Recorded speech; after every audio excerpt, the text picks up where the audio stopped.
With reference to demographic dividend in Chhattisgarh, which of the following age group has the highest population?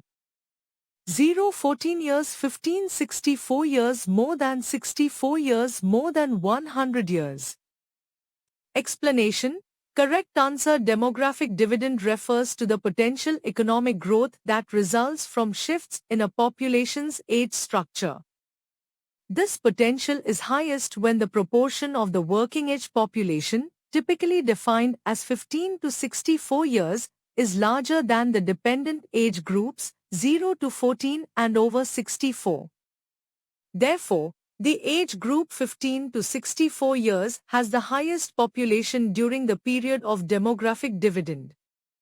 Key point: demographic dividend occurs when a country has a large proportion of its population in the working age group, potentially leading to higher productivity and economic growth.